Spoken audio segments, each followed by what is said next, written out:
Madam Go, tinanong po kayo kanina kung nagpunta kayo na Malaysia. Sinagot po ninyo, di po ba? Bakit hindi kayo nag-invoke your right against self-incrimination? Sige po, ngayon mag-i-invoke na po ako.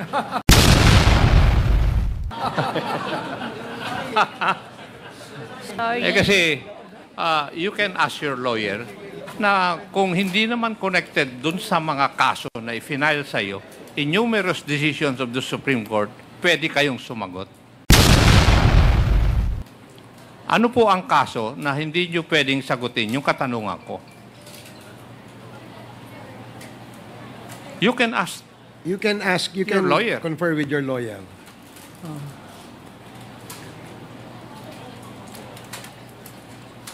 Your Honor, meron po kasi akong kaso po ng immigration po. Hindi, sinagot mo nga kanina na nagpunta kang Malaysia eh. Ang tanong ko lang, bakit hindi mo in-invoke yung right against self-incrimination?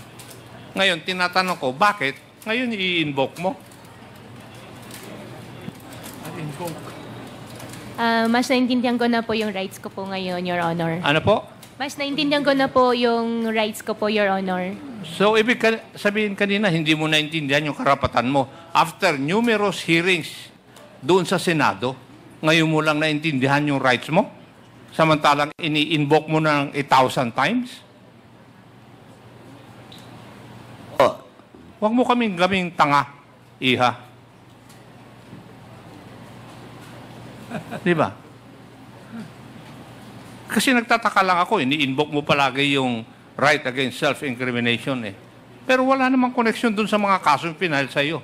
Halimbawa, tinanong ko lang, nagpunta ka sa Malaysia, sabi mo, oo.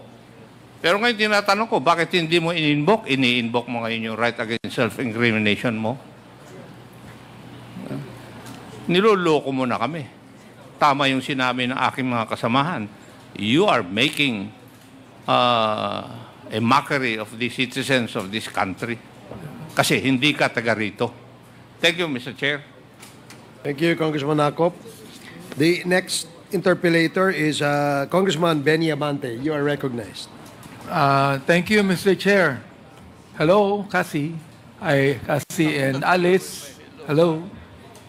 Oh, bakain ako ng hopya, oh. Ito. Alice, kumakain ka ba ng hopya? Hindi. Chinese po. ka, hindi ko kumakain ng hopya. Filipino po ako. Ba't ako, Pilipino, kumakain ng hopya? Ako po You siguro have Filipino. invoked the right of self-incrimination. Hindi po ako kumakain pa ng hopya. Thank you Ito, po. magkwentuhan lang tayo dito. Wala na yung mga legal-legal. Hindi mo kailangang abogado mo. Kwentuhan tayo. Sabihin mo sa akin, kung mayaman ba kayo? Pamilya niyo, mayaman? Hindi naman po siguro na mayaman. Pero hindi kayo mahirap. Opo. Talagay natin, ikaw ay middle class. Eka nga, no? Opo. Ang magulang mo ay nagpunta ng Pilipinas. Kailan? Yung tatay ko po, hindi po ako masyado sure po kung kailan po talaga, Your Honor. Pero yung nanay mo, Ang sinabi po sa akin ng tatay ko po, actually lumaki po ako, wala pong kasamang nanay. so hindi mo kilala yung nanay mo? Hindi po. Oo, yung tatay mo lang ang kilala mo. Yung tatay ko pong kasama ko pong lumaki po. Sino ang Pilipino sa kanila? Sa kanilang dalawa? Yung tatay ko po ay Chinese at yung nanay ko po ay Filipino. So, ang nanay mo, Filipino, siya ba ay natural born o naturalized Filipino? Hindi ko na po alam, Your Honor. Hindi ko po siya nakasama lumaki po. Ang alam ko, Mr. Chair, dito ka lumaki sa Pilipinas, di ba? Opo, Mr. Chair. Dito ko pinanganak sa Pilipinas? Doon sa birth certificate, opo, nakalagay po sa Tarlac po. Pero kung Chinese yung tatay mo, nanay mo ay naturalized Filipino, ikaw rin ang magde-decide when you get to be 18 years old kung Filipino ka o Chinese, correct? I think, opo. So, anong 18 years old ka, ang pinili mo ay maging Pilipino. Ever since po, alam ko po ako po ay isang Filipino po. So hindi ka nag-decide when you were 18 na ikaw ay gusto maging Pilipino? Your Honor, ever since po, alam ko po ako po ay isang Filipino po. Oh, hindi, teka. Nabanggit mo, ang iyong tatay ay Chinese eh. Ang nanay mo, Pilipina eh. Diba? So, tama ba, Mr. Chair, na kinakailangan ang isang pinanganak ng banyaga at ang nanay po ay Pilipino, automatic ba na siya ay Pilipino, Mr. Chair? Palagi, tanong nga yung abogado mo kung automatic na ikaw ay Pilipino, kung ang nanay mo ay Pilipino. Opo, natural born po pag natural born po ang nanay. Kapag ang nanay ay Pilipino. Opo, Your Honor. So hindi kayo masyadong mayaman, pero ikaw ay nagtapos ng high school sa Grace Christian High School. Your Honor, hindi po. Saan ka nagtapos ng high school? Your Honor, homeschool po ako. Mo si Rubilin, ano? Homeschool. Saan galing yung Rubilin na teacher mo? Saan galing siya? Anong school? Si Teacher Rubilin po, hindi po siya talaga galing sa school po, pero siya po yung nagturo po sa akin. Ibig mo sabihin, tinuruan ka ng ni Rubilin na hindi mo alam kung siya talagang teacher o hindi. Your Honor, alam ko po siya isang teacher dahil siya po yung nagtuturo po sa Ang akin. alam ko sa homeschooling, dapat ang magtuturo sa'yo ay teacher din at dapat merong official na lisensya mula sa school. Opo, Your Honor. Pinaliwanag po sa akin last time po sa Senate. Yung sa akin po kasi parang tutorial po ang nangyari po sa amin. Saan ang galing yung school? Saan galing na school? Si Teacher Rubilin po, wala po siyang pinanggalingan po na school. Siya lang po yung nagturo po sa akin. Meron siyang pinanggalingang school, hindi pwedeng wala eh. Wala po, Your Honor. Hindi mo alam. Wala po. Pero nagtapos ka ng high school. Hindi po, Your Honor. Hindi ka nagtapos ng high school. Hindi po. ka rin nakapag-college. Hindi po. Ay pareho pala kayo ni Cassandra. Si Cassandra, nag-graduate na elementary. Hindi ka nag-high school, Cassandra, di ba? Hindi ka nag-high school sa Pilipinas, di ba? Cassandra, Hindi po ako nag-high school. dito ka nag-elementary, di ba? Kick out ka, ikaw ay drop out sa school, di ba? Sa Opo. Pilipinas. Opo. O saan ka nag-high school? Wala po. Ama. Hindi po ako nakapag-high school, Aba, Mr. Chair. pinag-uusapan namin kanina rito, you're 38 years old, Alice, hindi ka nag-high school, hindi ka nakatapos. Si Cassandra, 24 years old, hindi nagtapos ng elementary. Kaya sabihin ko sa inyo, ang galing nyo. Can you imagine, huwarap kayo sa Senado? Oo. Nagalit sa inyo yung mga senador. Oo. At umaharap kayo dito sa Kongreso. Ay hindi kami maaaring magalit sa inyo. Natatawa nga ako sa iyo eh. Oo. Kanina tawa ka ng tawa, hindi ko alam anong tinatawanan mo eh. But what I'm saying is, hindi ka nakatapos ng high school, pero ang galing mong magsalita. At ang galing mong magsinungaling. Tama ba ako, Miss Alice? Hindi po ako nagsisinungaling po, Your Honor. Hindi ka nagsisinungaling. So mula nung bata ka hanggang ngayon, nagsasabi ka ng totoo. Mula bata po siguro po may nangyari pong white lies. Pero ngayon araw po, hindi po ako nagsisinungaling po sa inyo, Your Honor. Kahit white lie, hindi ka nagwa-white lie ngayon. Hindi po ako nagsisinungaling po sa inyo. Talagang hindi ka nakapag-college, ha? Hindi po, Your Honor. Wala kang diploma ng high school. Wala po, Your Honor. Hindi ka nag-aral sa Grace. Hindi po. Hindi ka nag-aral sa Grace Christian High School. Your Honor, regarding po sa Grace Christian High School, meron po silang ina-alleged po sa akin na issue po sa citizenship po. I don't Kaya care I kung anong invoke po twice. allegations yan. Ang tinatanong kita, kung ikaw ay nag-aral sa Grace Christian High School. Your Honor, hindi po. Okay. Sa kayo nakatira nung nag-elementary ka, nag-high school ka? Your Honor, ever since po nakatira po kami sa farm po. Saan? Sa farm po, Tarlac po. Farm Tarlac, sa Bamban ba? Opo, Your Honor. Doon ka lumaki. Opo, Your Honor. Marami kang barkada ron? Barkada po na bata, wala po. Kasi nasa loob po kami ng compound. Hindi ka lumalabas ng farm. For biosecurity po, hindi po. Bakit? Anong iimon sabihin for security purposes hindi ka lumalabas For ng farm? biosecurity po, Ano yung biosecurity? Ano ibig sabihin biosecurity nun? po, para iwas po magkasakit po yung mga baboy. Iwas alin? Iwas po na magkasakit po yung mga baboy. Hindi ka naman, bio. Paano magkakasakit yung mga baboy? Kaya nga bayo, ibig sabihin para scientific yung approach nila. Oh, pinapaliwanag sa akin ni Kong Dan Fernandez kung ano yung bio, pinapaliwanag niya sa akin. Scientific approach. Ibig sabihin, si Kong Fernandez, medyo sympathetic sa'yo. Oo. Yan. Wala naman ang meaning, brother. Ganun yun. Hindi, bio eh. Di ba? Bayo sa tingin. So, hindi ka pinapalabas dahil may mga alaga kang baboy. Opo. Yun po yung business po. So, wala kang barkadang anuman sa Babantarlak. Your Honor, bata po, wala po. Wala. Nung malaki ka na at medyo dalaga ka na, nagkaroon ka na ng mga kaibigan.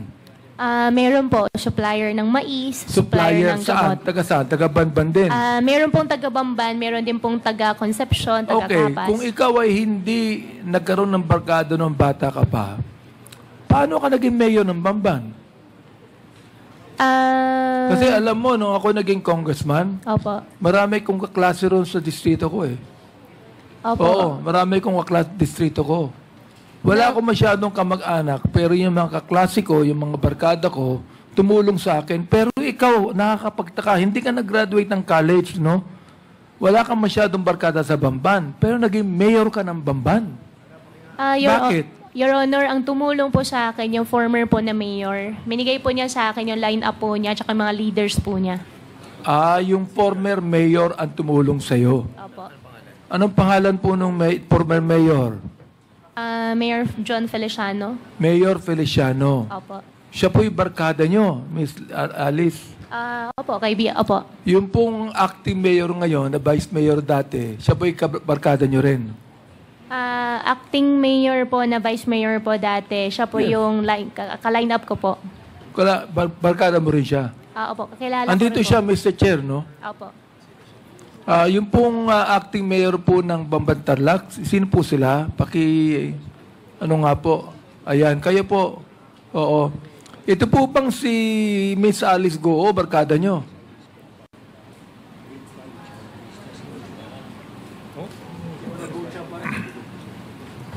Mr. Chair, bago po siya sumagot, hindi pa ata nakapag-oath si Mayor. Ay, nakapag-oath na po ba kayo? Opo, Mr. Chair. Nakapag-oath na. Barkada niyo po ba si Miss Alice? Naging kakilala ko po nung ako'y mayor 2001. Siya po Noong 2001, nakilala niyo. Sa paanong paraan niyo nakilala? nagpunta po sa aking opisina nung ako'y mayor. Nag-apply po ng permit para sa kanyang piggery. Ano pong pangalan niyo? Leonardo Cruz Anunciacion. So, hindi po kayo ang nagpatakbo kay Miss Alice bilang mayor. Hindi po. Yung dating mayor na Feliciano, bago siya naging mayor. Bago po kayo naging mayor. Bago po ako naging mayor, Kayo po yung naging mayor, correct? opo, noong 2001 po. Nung bago kayo naging mayor, ang mayor po si Feliciano, correct? Hindi po. Sino po yung tinutukoy ni Miss Alice na nagpatakbo sa kanya bilang mayor? Si John Feliciano po. Sino po siya? Naging mayor po siya, di ba? Opo, naging mayor siya po after me po. Ano po yon? After me po, siya po naging mayor. Pagkatapos po ninyo, naging mayor siya. Opo, si Mayor John Feliciano. Okay, since po kayo naging mayor, ano po pangalan niyo uli, Mayor? Mayor Leonardo Cruz Anunciacion. Mayor Leonardo Cruz. Since naging mayor po kayo dati, bakit po kayo tumakbo bilang vice mayor ni Miss Alice? Kasi po, kinuha po ako ni dating Mayor John Feliciano upang maging teammate ko po siya bilang mayor. Ano po yon? Kinuha po ako ni Mayor John Feliciano para siya po ang magiging mayor ko. Bilang vice Kinuha mayor po ako. kayo ni Mayor John Feliciano. Mayor Feliciano para maging Partner ko po siya ni... partner ni Miss Alice bilang Vice Mayor ng Bamban. Opo. At si Alice po ang mayor. Opo. Ganun po. Okay. Bakit po kayo pumayag? Naging mayor na po kayo eh. Bakit po kayo pumayag na maging running mate ni Miss Alice na Vice Mayor? Para yatang bumaba kayo ng ranggo. Di ba? Nung araw, Vice Mayor po kayo. Pagkatapos po, nagpahinga na kayo. Binaba niyo yung ranggo nyo. Naging Vice Mayor kayo ni Miss Alice. Bakit po kaya? Ano po ang dahilan? Ay, okay lang po kasi naging third termer po ako ng mayor. So, wala na po akong trabaho noon. So, kinuha po ako ni Mayor John Feliciano upang siya po ang magiging partner ko po. Kaya ako naman po, pumayag ako. Dahil po, marami po akong mga kakilala at marami po akong supporter. Kaya yung mga supporter ko po, ibinigay ko po sa kanya po kay Mayor Alice Goo. Pero hindi niyo po alam si Miss Alice Goo ay involved sa Pogo sa Bamban. Ay, hindi ko po alam. Hindi niyo alam. Your Honor, hindi ko po alam. Pero nung kayo'y kausap ko, I think, kayo nakausap ko na dito, di ba? Nakausap ko na po kayo. Oo. Pinakilala niyo inyong sarili Yun lang po. na acting mayor. Ano po? Yes po. Tinanong ko kayo kung ano ang involvement niyo sa Pogo. Ang sabi niyo wala, di ba? Pero alam niyo may Pogo. Alam ko Alam po, niyo po yun, may Pogo. Hindi, parang hindi pwedeng hindi niyo alam eh. ang Pogo po, alam ko po, isa illegal. Sa distrito po, alam ko lahat ng sugal sa distrito ko eh. Inaalam ko ho yun eh. Kaya alam nyo rin. Ano po, hindi ba? Alam ko po yung Pogo is legal po. Alam nyo yung Pogo legal. Yes po. Sino po yung may-ari nun? Ang alam ko po, ang may-ari doon, na nung po ako'y vice mayor, nag-apply po sila ng resolution para bigyan po namin ng resolution para po yung pong sungwang technology na binigyan namin po resolution. Yun po ang aming ginawa noon nung ako'y vice mayor. Nung kayo po yung vice mayor. Opo. Okay. Hindi ka ba kinakailangan, Mr. Chair, na ang anumang Pogo doon sa lugar ninyo ay meron pong lisensya sa bayan? Ano po? Alam ko po, mayroon po lisensya sa PubCorp. Sino po nagbigay ng lisensya? Alam ko po yung PubCorp po. Yung alam po PubCorp? namin, alam po namin meron Pero po. hindi po, yung municipality dapat nakakaalam din, di po ba? Siyempre po kami po, in-endorse po namin yung... Ayan, in-endorse po nyo. Sino po nag-endorse? Yung mayor? kami po ang Sangguniang Bayan. Ang Sangguniang Bayan. Siyempre, may basbas ng mayor. Siya pong nag-request. Sino po yung mayor? Si Mayor Alice Goo po. Si Mayor Alice Goo ang nag-request nung Pogo Opo, para na sa... bigyan ng lisensya ng Sangguniang Bayan at ang PubCorp ang nagbigay na lisensya. Yan po ang alam ko po. Therefore, alam po ni Miss Alice na mayroong Pogo sa Bamban at siya ang nag-request na ang Pogong yan ay sang-ayunan ng Sangguniang Bayan at kayo ang presiding officer ng Sangguniang Bayan. Opo, at bilang Vice Mayor po, in-endorse po nagkaroon po ng motion para po bigyan po namin ng Siguro ho, resolution. walang binibigay yung Pogo sa Sangguniang Bayan, no? Hindi ko Hindi, huwag kayong tatawa Wala sa po. akin. Wala po, Your Honor. Alam ko po ang kalakaran sa LGU. Mayor, alam ko, wag niyo po kaming gagawin tanga dito. Alam ko, ito naging mayor po ito eh. Oo.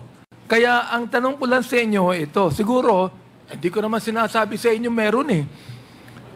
Wag mo niyo akong tatawanan. Hindi. Ang inaano ko lang siguro po, wala naman kayo natanggap sa Pogo Road na binigay niyo ng lisensya, ano? Ay, wala po. Wala po. Salamat po at Nagsasabi kayo ng totoo. Ha? So, Miss Alice, tama ba yung sinasabi ni Mayor Orleo? Regarding naman po dun sa sinabi po ni Acting Mayor Anunciacion po, hindi po ako yung kausap po nila. Alin yun? Hindi po ako kausap nila. Hindi ka ang kausap nila. Pero ikaw ang nag-endorso ng Pogo at Sangguniang Bayan. Yung Pogo po na Junior 1 po, nag-apply po ng resolution po sa kanila. Ang sabi ni Acting Mayor, ikaw ang nag-endorso at Sangguniang Bayan ng Pogo. Oo, hindi. Hindi po. So, nagsisinungaling yung Acting Mayor. Teka, sabi mo. Yes, oo, hindi. Nag-isinungaling po yung Acting Mayor. Ang sabi ulitin ko sa inyo Ang sabi ng Acting Mayor, kayo ang nag-endorso ng Pogo para bigyan na lisensya ng PAGCOR at inendorso nyo sa Sangguniang Bayan na siya ang presiding officer. Ngayon, sinabi nyo hindi. Ibig sabihin, nagsisinungaling yung Acting Mayor. Naka-teammate mo nung tumabo kang mayor. Nagsisinungaling, oo, hindi. Your Honor, You're under oath. Opo, I'm under oath. You're under oath, Opo, and that you answer me, nagsisinungaling ba yung Acting Mayor o hindi? Hindi po ako yung nag-endorse. Teka. Sinabi niya Sinabi niya ikaw nag-endorse You answer me. Hindi po ako nag-endorse. Hindi ka nag-endorse. Ibig sabihin, nagsisinungaling yung mayor. Nagsisinungaling yung Acting Mayor. Your Honor, Teka, bakit ka umiiwas? Sabi mo, hindi ka nag-endorse. Sabi nung mayor, in-endorse mo. Ibig sabihin, itong tanong ko, nagsisinungaling yung Acting Mayor, o hindi? Your Honor, hindi ko po alam kung... Oo o hindi? Your Honor, hindi po ako nag-endorse. Teka. Hindi ka nag-endorse. Tama. Yun ang sabi mo, di ba? Ang sabi nung Acting Mayor, ikaw ang nag-endorse. Ang simple na ng tanong ko Tagalog pa nga di ba? Therefore, kung hindi ka nag-endorse, in-endorse, sabi ni Acting Mayor, ikaw ang nag-endorse, nag-isinungaling yung Acting Mayor. Your Honor, hindi po ako nag-endorse. Teka. Huwag mong babaguhin tong... Ano ba naman? Sabihin mo lang yes or no. Yes or no lang, ba't papahabain mo pa na hindi ka nag-endorse? Uulitin ko ang tanong ko para kang yung sa budget hearing ng DepEd Ulitin ko ang tanong ko ang sabi ng Acting Mayor, ikaw ang nag-endorse. Ang sabi mo, hindi ka nag-endorse. Sino nagsisinungaling? Ikaw o siya? Your Honor, hindi po ako nagsisinungaling. Hindi. Therefore, siya nagsisinungaling. I think better I think Your Honor better tanungin po natin siya. Dito. Hindi po. Mr. Chair. Point of order, Mr. Chair. What is the point of order? Can we remind the resource person that when a member of this Congress is speaking, he should keep her or his mouth shut? Okay, sa lahat ng resource persons, you are reminded that bago po